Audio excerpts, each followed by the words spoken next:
Did you know NASA launched Voyager 2 on August 20th of 1977 and Voyager 1 on September 5th of 1977, taking advantage of a rare planetary alignment that occurs about every 176 years. This alignment allowed the spacecraft to use gravity-assist flybys to visit multiple outer planets with minimal fuel. Although Voyager 2 launched first, Voyager 1 was sent on a faster trajectory and eventually became the most distant human-made object from Earth. Voyager 1 flew past Jupiter in 1979 and Saturn in 1980. Voyager 1 captured the famous pale blue dot image of Earth in 1990, showing our planet as a tiny speck from beyond Neptune. Voyager 2, the real overachiever, visited Jupiter in 1979, Saturn in 1981, Uranus in 1986, and Neptune in 1989. Voyager 2 is the only spacecraft to ever visit Uranus and Neptune. Voyager 2 discovered active volcanoes on Jupiter's moon, Io, complex ring systems around all 4 giant planets, and dozens of previous unknown moons. These encounters fundamentally changed our understanding of the outer solar system. Voyager 1 entered interstellar space in 2012. Voyager 2 followed in 2018. They're the only 2 spacecraft to have crossed the heliopause, the boundary where the sun's influence gives way to the interstellar medium.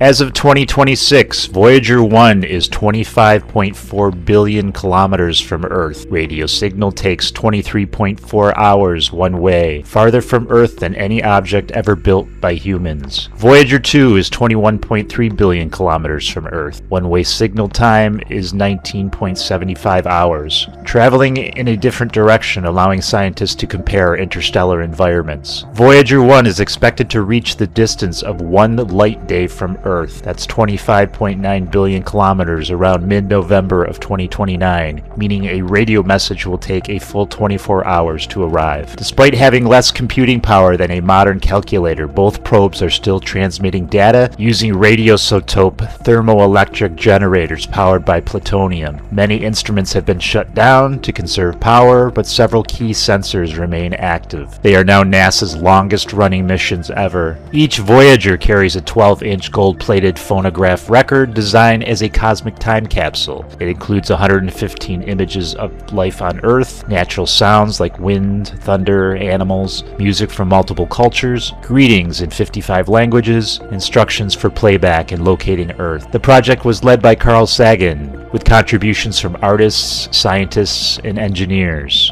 It's meant not as a rescue message, but as a gesture, a reminder that humanity existed and tried to say hello. Did you know the gay bomb was the theoretical non-lethal chemical weapon proposed in 1994 by researchers at the U.S. Air Force Wright Laboratory in Ohio, a predecessor of today's Air Force Research Laboratory? The idea was to disrupt enemy morale and unit cohesion, not to kill people. According to the declassified 3-page proposal, the weapon would disperse an aerosol chemical cloud over enemy troops, contain strong aphrodisiacs or sex-related pheromones intended to cause mutual sexual attraction among soldiers, thereby undermining discipline and combat effectiveness. The proposal explicitly described one option as distasteful but completely non-lethal, and acknowledged its controversial nature. This never advanced beyond paper brainstorming during a period when the Pentagon was exploring non-lethal weapons after the Cold War. In the 1990s, the U.S. Department of Defense wanted alternatives to lethal force, explored ways to disorient, confuse, or harass enemy troops, commissioned a wide range of highly speculative ideas such as chemicals that caused extreme sensitivity to sunlight, substances that induced severe halitosis, scents attracting wasps or rats. The gay bomb was just one entry on a longer list of unconventional concepts. Independent experts were blunt. No credible scientific evidence exists that pheromones can rapidly change human sexual behavior. Critics called the concept scientifically implausible and based on stereotypes rather than biology. Even the proposal itself admitted that new scientific discoveries would be required for it to work. The documents were obtained via Freedom of Information Act requests by the Sunshine Project, a watchdog group monitoring military science. The story became widely known in 2005. The Pentagon confirmed the proposal proposal was real, though unfunded. In 2007, the proposal won the LG Nobel Peace Prize, a parody award given to the ideas that first make people laugh, then make people think, for instigating research on a chemical weapon that would make enemy soldiers sexually irresistible to each other. This recognition highlighted how absurd the idea was, while also raising serious questions about military research culture. The timing is especially striking. In 1993, the US military adopts Don't Ask, Don't Tell, barring openly gay service members. In 1994, another branch seriously proposes a weapon premised as inducing homosexual behavior. One part of the military was expelling gay soldiers, while another was imagining how to weaponize sexuality against enemies. The bottom line is, yes, the gay bomb was real as a proposal. It was never built, tested, or funded. It was scientifically unsound. It reveals how far military planners were willing to go in chasing non-lethal warfare ideas. It remains one of the strangest documented episodes in U.S. military research history. Did you know the state of Franklin was an unrecognized, short-lived breakaway government formed by American settlers west of the Appalachian Mountains in what is now eastern Tennessee? It existed unofficially from 1784 to about 1788 and tried but failed to become the 14th state of the United States. After the Revolutionary War, North Carolina was deeply in debt. In 1784, it voted to cede its western territory, today's Tennessee, to the federal government to help pay war debts. Settlers in the region suddenly felt politically abandoned, military unprotected, especially from Native American raids, and economically neglected. Before Congress could formally accept the land, North Carolina reversed course and reclaimed it. But by then, locals had already begun organizing their own government. In late 1784, delegates from several western counties met and declared independence from North Carolina, proposed a new state initially named Frankland, later changed to Franklin to honor Benjamin Franklin in hopes he'd support them. They elected John Sevier, a Revolutionary War hero, as governor. Franklin had a constitution similar to North Carolina's, operated courts, militia and tax policy, negotiated, although poorly, with Native American tribes, and collected taxes in corn, whiskey, animal skins, and tobacco because cash was scarce. Despite functioning like a real state, Congress never officially recognized Franklin. Under the Articles of Confederation, 9 of 13 states had to approve a new state. Franklin got only 7, one short. Franklin faced lack of money, no formal federal support, disputes between settlers, and conflicting governments. North Carolina set up a rival administration in the same territory. At one point, 2 governments claimed authority over the same land. Governor John Sevier increasingly clashed with North Carolina officials. In 1788, he was even arrested for treason against the state, though he escaped before trial. That year is generally considered the end of Franklin as a functioning government. North Carolina fully reasserted control over the region. In 1790, it officially ceded the land again, this time successfully, to the federal government. The area became the Southern Territory. In 1796, it entered the Union as Tennessee, the 16th state. Ironically, John Sevier became Tennessee's first governor, meaning Franklin's leader eventually succeeded, just under a different name. The episode reveals how unstable the early United States was. State borders weren't settled, federal power was weak, frontier settlers often acted independently, and statehood was messy, political, and uncertain. Franklin is a reminder that the U.S. we know today was far from guaranteed.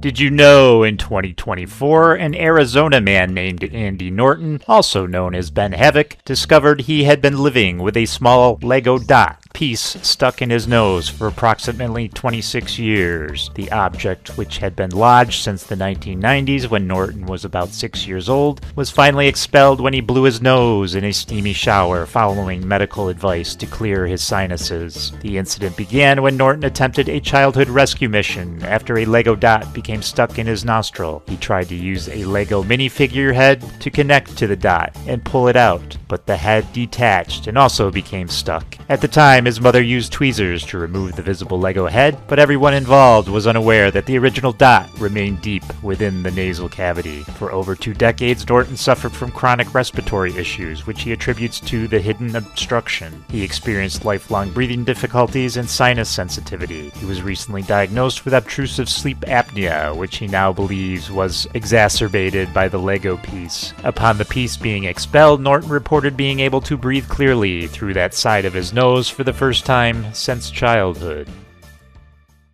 Did you know ancient Rome was a civilization built on practicality? And few examples capture that better than how Romans washed their clothes. In a world without modern soap or synthetic chemicals, Romans discovered that urine, specifically aged urine, was remarkably effective at cleaning fabric. Though it sounds shocking today, this practice was widespread, accepted, and grounded in real chemical effectiveness rather than superstition or desperation. As urine sits, it breaks down and produces ammonia, a powerful cleaning agent capable of dissolving grease and lifting stains. Roman laundries, known as falanaka, relied on this reaction to clean tunics, togas, and work clothes. Workers would soak garments in vats of collected urine and then stomp on them barefoot, working the liquid deep into the fibers. What lacked elegance made up for itself in results. Clothes came out visibly cleaner and brighter. These laundries were not informal operations. Archaeological evidence from cities like Pompeii and Ostia reveals purpose-built washing facilities with stone vats, drainage systems, and ventilation. Urine was such a valuable resource that it was deliberately collected in public containers placed throughout Roman cities. Citizens contributed unknowingly to an entire cleaning industry simply by going about their daily lives. The economic importance of urine became so significant that it caught the attention of the Roman state. In the 1st century CE, Emperor Vespasian introduced a tax on urine collected from public urinals. When criticized for profiting from such an unpleasant substance, he famously responded by holding up a coin and asking whether it smelled. To Romans, this practice was not filthy or humorous, it was simply efficient. Roman culture made extensive use of natural byproducts, animal dung as fertilizer, ashes for cleaning, and even human hair in construction materials.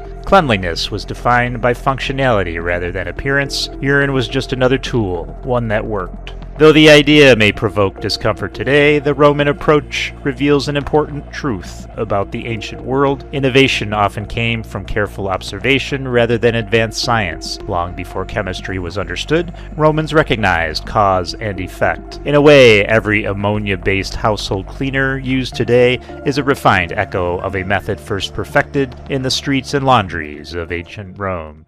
Did you know in 1921, one of the worst acts of racial violence in American history took place in Tulsa, Oklahoma? For decades, it was barely mentioned in textbooks, newspapers, or classrooms. This is the story of the Tulsa Race Massacre. At the start of the 20th century, Tulsa was booming. Within the city was the Greenwood District, a thriving black community called Black Wall Street. Greenwood was home to black-owned banks, newspapers, theaters, doctors, lawyers, and thousands of residents. Despite segregation and discrimination, Greenwood represented economic independence and success. On May 30th of 1921, a young black man named Dick Rowland was accused of assaulting a white elevator operator. The accusation was never proven, and Rowland was arrested for his own protection. Local newspapers published inflammatory headlines, and rumors spread quickly. That night, white mobs gathered outside the courthouse. Black veterans, many recently returned from World War I, arrived to defend Rowland. Tensions escalated and violence erupted. Over the next 18 to 24 hours, white mobs attacked Greenwood. Homes and businesses were looted and burned. Eyewitnesses reported airplanes flying overhead, dropping incendiary devices and firing into the neighborhood. Local authorities did little to stop the violence. Some officials deputized white civilians, effectively giving them legal cover. The Oklahoma National Guard was eventually deployed, but primarily to detain black residents, not protect them. By the time the violence ended, up to 300 black people were killed, over 1,200 homes were destroyed, around 10,000 residents were left homeless. Greenwood was nearly erased. No one was convicted for the violence. Insurance companies refused to pay claims, labeling the destruction a riot. Survivors were discouraged or threatened from speaking out. For decades, Tulsa's massacre was omitted from official histories. Many Americans never learned it happened at all. In the late 1990s, survivors and historians pushed for formal investigations. In 2001, an official state commission confirmed the scale of the violence. decades. In recent years, the massacre has finally begun to enter public memory, education, and national conversation. The Tulsa Race Massacre stands as a reminder of how quickly prosperity can be destroyed and how easily history can be buried when it's uncomfortable. Remembering Greenwood isn't just about the past, it's about understanding the consequences of silence and why telling the full story matters. Did you know you've almost certainly eaten insects without ever realizing it? Because modern food production simply can't eliminate them completely. During harvesting, storage, and processing, crops are exposed to bugs that live in fields, warehouses, and transport systems. Food safety regulations acknowledge this reality and allow small, strictly limited amounts of insect material in finished products. Ground spices are a classic example. Paprika, cinnamon, oregano, and pepper are often made from dried plant material stored in bulk, which means microscopic fragments of beetles, mites, and their larvae can make it through grinding and packaging. Peanut butter is another notorious case. Peanuts grow underground and are mechanically harvested, so tiny insect parts can be crushed along with the nuts. Chocolate isn't immune either. Cocoa beans ferment outdoors before processing, and that step alone exposes them to insects that can end up as trace material in the final product. All of this is legal, inspected, and considered safe. The list doesn't stop there. Wheat flour can contain insect fragments from grain weevils that infest silos. Pasta and cereal can include similar remnants because they're made from the same bulk grain sources. Frozen and canned fruits sometimes contain fruit fly larvae or fragments that were inside the fruit before it was harvested. Tomatoes used for sauces and ketchup may legally contain a small number of fly eggs or maggots that were embedded in the fruit and impossible to detect before processing. Coffee beans, dried beans, and lentils can carry insect debris from storage pests. Even honey may include bits of bee parts, wings, or legs simply because it's produced in an environment full of insects doing the work. Then there's microbial and mold side of things, which is less visible but just as unsettling. Bread and cheese can legally contain minute traces of mold as long as it stays below regulated limits. Apple juice and cider can include small amounts of mold-produced compounds from apples that have surface rot before processing. Cornmeal and peanuts are closely monitored for mold toxins because fungi naturally colonize crops in warm, damp conditions long before humans get involved. Fermentation-heavy foods like soy sauce, vinegar, and some cheeses are literally built on controlled microbial activity, which means you're intentionally ingesting the byproduct of bacteria and fungi every time you eat them. Factory inspections add another layer of discomfort. Facilities are allowed a very small presence of rodents before action is required, which means trace amounts of rodent hair can legally appear in foods made from bulk ingredients. Packaging areas are monitored for contamination, but the reality of huge industrial spaces means dust, fragments, and microscopic debris are constantly being controlled, not eliminated. Even canned foods, often thought as sealed and sterile, can sometimes contain environmental contaminants introduced before sealing. The truly disturbing part isn't that this happens, it's that it has to happen. Perfectly insect-free, microbe-free food at an individual scale is essentially impossible. Regulations exist not to guarantee purity, but to define what level of impurity won't harm you. Your food isn't contaminated in a dangerous way, it's contaminated in a statistically unavoidable way. Every label that says inspected for quality really means within acceptable limits of things you'd rather not think about. Here are some truly mind-bending facts that mess with how reality feels rather than just sounding weird. Your brain edits reality in real time. Everything you see is already about 0.1 seconds in the past. Your brain delays perception so it can stitch together a smooth version of reality. Colors don't exist in the world, only in your mind. Light has no color. Color is how your brain interprets different wavelengths. If there were no brains, there would be no colors. You've never actually seen your face, only reflections or images. Your self-image is a mental reconstruction, not a direct observation. Your brain makes decisions before you're aware of them. Neural activity predicting your choice happens milliseconds before you consciously feel like you decided. Time moves at different speeds for different people.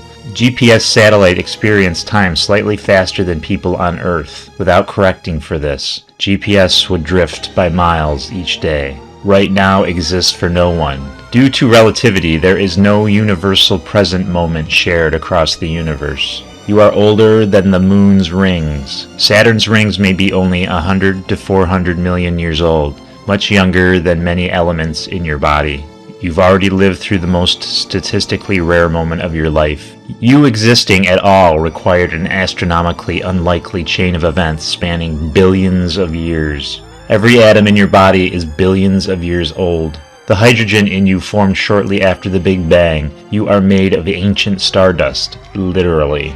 There are more possible games of chess than atoms in the observable universe. This number is called the Shannon number. Reality can't even physically contain all possibilities. The observable universe may be the same object repeating.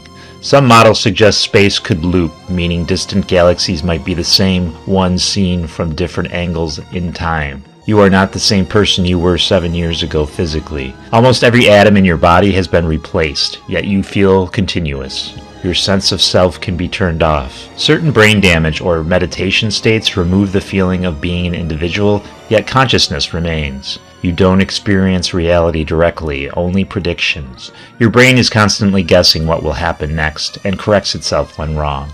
You are more likely to be alive now than any other time in history, subjectively. From your own perspective, you always exist at the only moment you can exist. The universe could end any second without warning. Some theories allow for a vacuum collapse that would erase reality instantly. No signal, no indication. You may already be dead in infinitely many other universes.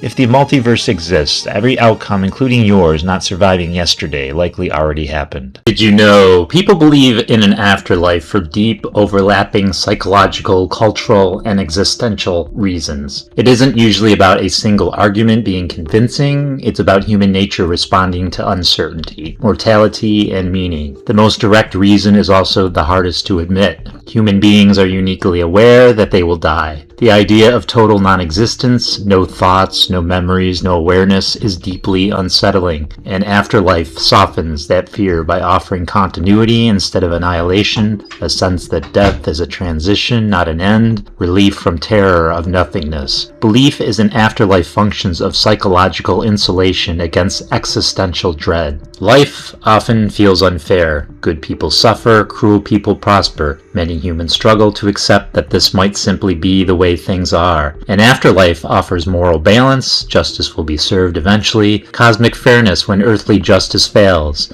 a sense that suffering has purpose or compensation. Without an afterlife, the universe can look indifferent. With one, it looks intentional. It's very hard to imagine not being conscious. From the inside, awareness feels persistent, central, fundamental, so people intuitively feel that if awareness exists now, it must exist somewhere later. Most people believe in an afterlife because they're taught to, early, emotionally, and repeatedly. Families share stories of heaven, ancestors, spirits, or rebirth. Religions reinforce afterlife beliefs through ritual and community. These beliefs become part of identity, not just ideas. Once absorbed at a young age, afterlife beliefs feel obvious, not hypothetical. Losing someone we love creates a mental contradiction. They feel absent but also still real in memory and emotion. An afterlife belief allows people to maintain emotional bonds, imagine reunion, avoid the finality of permanent separation. Grief often strengthens afterlife belief, even in people who weren't religious before. Some people report experiences that feel like evidence, near-death experiences, dreams of deceased loved ones, religious or mystical moments. Psychology and neuroscience can explain many of these without invoking an afterlife, but personal experience feels more convincing than abstract explanation. When something feels real, it often becomes real to the person. Some researchers argue that afterlife beliefs persist because they were useful. Reduced anxiety improves survival. Moral behavior increases group cohesion. Shared beliefs strengthen social bonds. From this view, afterlife belief spreads not because it's true, but because it works. For many people, a life that ends completely feels incomplete. What was all this for? Does anything matter if it all disappears? How can love and memory just vanish? People believe in an afterlife because it makes existence bearable in the face of mortality, loss, uncertainty, and silence.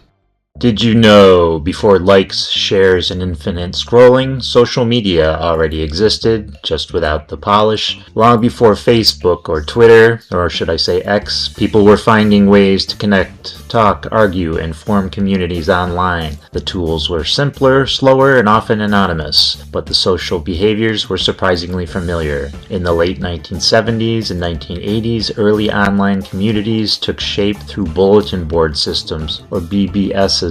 Users connected by dialing into a computer over a phone line using a modem. Once connected, they could post messages, download files, and chat with others. These communities were small and local, but they laid the foundation for online interaction, people gathering around shared interests in a digital space. As the internet expanded, Usenet emerged in 1980 as one of the first global discussion systems. Conversations were organized into topic-based news groups, covering everything from programming to pop culture. There was no profiles or real names, just usernames and ideas. Many internet concepts we still use today, like FAQs and flame wars, originated here. In 1988, Internet Relay Chat, or IRC, introduced real-time online communication. Instead of posting messages and waiting, users could talk instantly in shared chat channels or private messages. IRC became especially popular with developers, gamers, and open-source communities, and it introduced features like usernames and chat rooms that still exist in modern platforms.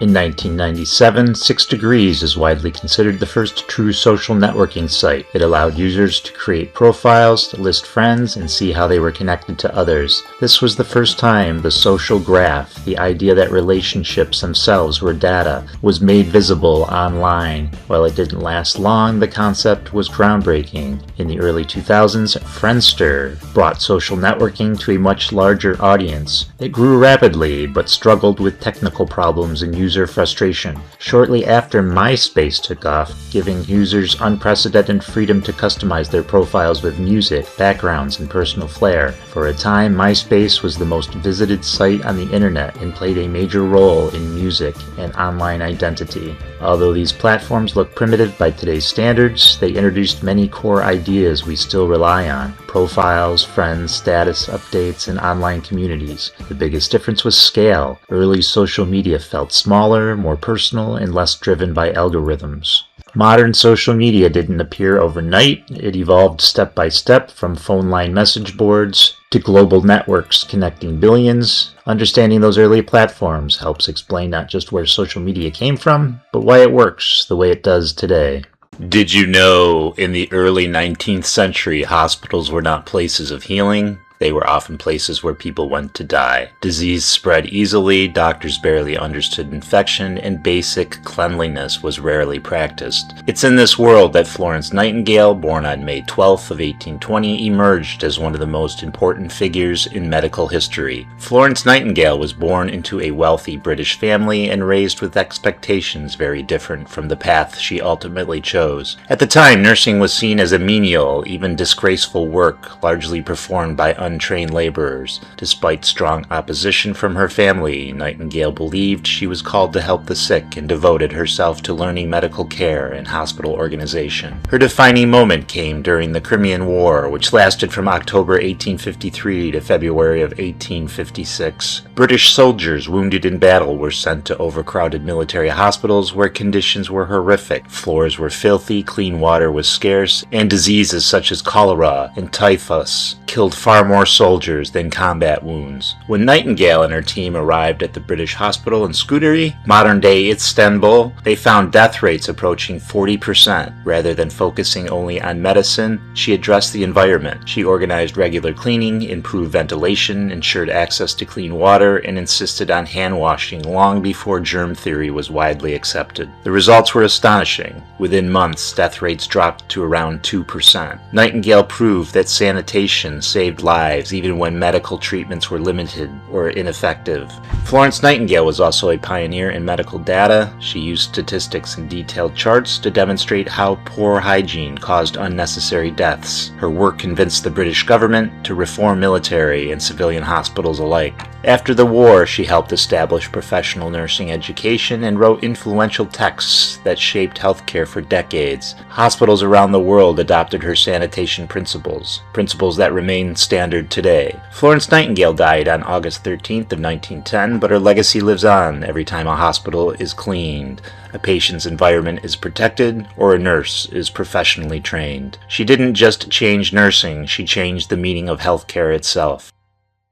Did you know, and this all comes from historyfacts.com, in 1888, Sears, Roebuck and Company distributed its first mail-order catalog to U.S. households, a thin booklet that sold only watches and jewelry. But by the early 1900s, the Chicago-based business had greatly expanded its inventory, offering a world of goods that some rural Americans had never even laid eyes on. The Sears catalog became a go-to for one-stop shopping. Everything from clothing and furniture to tools and toys, and even full house building kits could be ordered and delivered right to the doorsteps across the country. But tucked between these practical items were some truly strange and surprising products. Here's a look at some of the oddest things the Sears catalog had to offer. Electric belts. In the early 20th century, electric belts were marketed as medical marvels, promising to cure everything from fatigue to hernias to glaucoma and indigestion. The fall 1902 Sears catalog featured the Heidel electric belt, a deluxe model that boldly claimed to be the cure of all diseases, disorders, and weaknesses peculiar to men, no matter from what cause or how long-standing. Quite the claim for just $18. That's about $680 today. Customers strapped metal plates connected to small batteries around their waists or limbs, hoping for a restorative jolt. Medical evidence on the belt's effectiveness was non-existent, but the device certainly captured the era's fascination with so-called cure-alls. Tombstones. Sears didn't just sell the necessities of life, it also offered items for the afterlife. In 1906, the company published a special catalog offering a variety of gravestones in marble and granite. Pricing varied by material, size, and messages engraved in the stone. All headstones were customizable, but Sears also offered a convenient list of pre-chosen epitaphs and their accompanying prices. Gone but not forgotten, for instance, cost $1.14, that's about $40 today. Sears prided itself on customer testimonials, boasting that for a fraction of the cost of a funeral home services,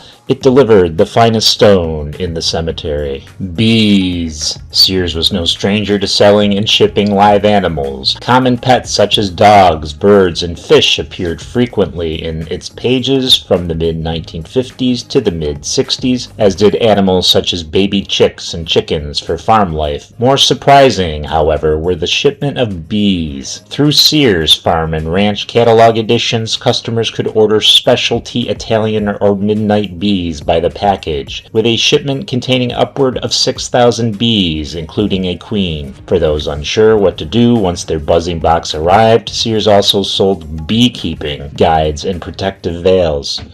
Heroin. Heroin was sold legally in the U.S. in the early 1900s, primarily as a treatment for the morphine addiction that proliferated following the Civil War. For just $1.50, around $60 today, customers could have 2 vials of heroin, a syringe, 2 needles, and a handy carrying case delivered to their door. The catalog also offered an array of other curious remedies from the time: nerve pills, worm syrup for children, pills for pale complexions, and other treatments now considered dangerous or pseudoscientific. Wolf teeth extractors. Sears catalogs catered to the practical needs of rural life, including the sometimes gritty job of taking care of animals. Wolf teeth extractors, designed to remove the small sharp wolf teeth in horses, were part of a broader selection of veterinarian tools. Alongside them, customers could easily order castrating knives, worm powders, poultry markers, and other specialized equipment that would make most modern retail consumers wince. Otter traps. Fur trapping remained a legitimate profession in early America, and Sears catalogs supplied the necessary wares. Otter traps were typically made of steel and were spring-loaded, just the thing that rural customers needed for trapping fur, food, or even just for pest control. In the early 1920s, Sears went a step further and began buying furs from its customers to sell in its own Sears Tips to Trappers catalog. And at its fur show, the company ran the fur business until the late 1950s, when its focus shifted from the rural market to its burgeoning urban customer base. Asbestos cookware. Before we knew its health hazards, asbestos was hailed as a miracle material thanks to its durability and fire resistance. Sears offered not only asbestos-based siding, roof coatings, and tiles to homeowners, but also, alarmingly, cooking tools. Asbestos-lined and coated omelet pans, stove linings, stove mats, and toasters were all featured in a 1902 catalog. It wasn't until the 1980s that asbestos's possible health hazards were fully understood and the material was no longer used in American homes. 6-month bookkeeping course. The Sears catalog wasn't just about goods, it also offered educational opportunities that its rural customers may not have otherwise had access to. In the fall 1907 catalog, a 6-month bookkeeping course was offered for the low price of just $5. The course included about 20 different ledgers, journals, and balance sheet books, totaling 7 pounds of materials, as well as free penmanship instructions. At about $173 today, that's still a bargain. 100-pound bags of crushed oyster shells. Without context, a 100-pound bag of crushed oyster shells seems like one of the most bizarre items a catalog could offer, so what was it for? Poultry feed. Chickens, more specifically laying hens, require a lot of calcium to ensure that they lay strong, healthy eggs. Crushed oyster shells served as an important dietary supplement for the farm animals, as a natural source of slow-release calcium that today commercial pet food companies incorporate right into their products. Vapor bath cabinets. Inspired by Turkish hammam traditions, Sears brought some soothing heat to the home with its vapor bath cabinets. These wooden or metal enclosures allowed users to sit inside while steam circulated around the body. Only the head was left exposed. Sears claimed that its vapor baths could free the skin and tissues of the poisons that clog and injure the system, a sentiment shared by the era's belief in steam as a therapeutic tool. At a time when Victorian bathhouses and steam treatments were still quite popular, these cabinets offered a way to recreate the experience at home. No overseas spa town visit required. Did you know AI will increasingly operate behind the scenes, embedded into everyday tools, rather than experienced as standalone AI systems? We'll have software that anticipates needs instead of waiting for input, small infrastructure managing energy, traffic, and logistics automatically, AI copilots becoming standard in most knowledge-based jobs. AI will feel less like a novelty and more like electricity or the internet, critical but largely unnoticed. Rather than full job replacement, the dominant model will be AI-augmented humans. Productivity gains for individuals, especially in writing, coding, design, research, and analysis. Job roles changing faster than job categories disappearing. Greater value placed on judgment, creativity, ethics, and interpersonal skills. People who work with AI will consistently outperform those who don't. AI systems will become more specialized, domain experts rather than general chatbots, more multi-module, seamlessly combining text, vision, audio, and action, more agentic, able to plan, reason, and carry out multi-step tasks. This includes AI that can run experiments, manage projects, coordinate other AIs, interact with real-world systems, robots, factories, networks.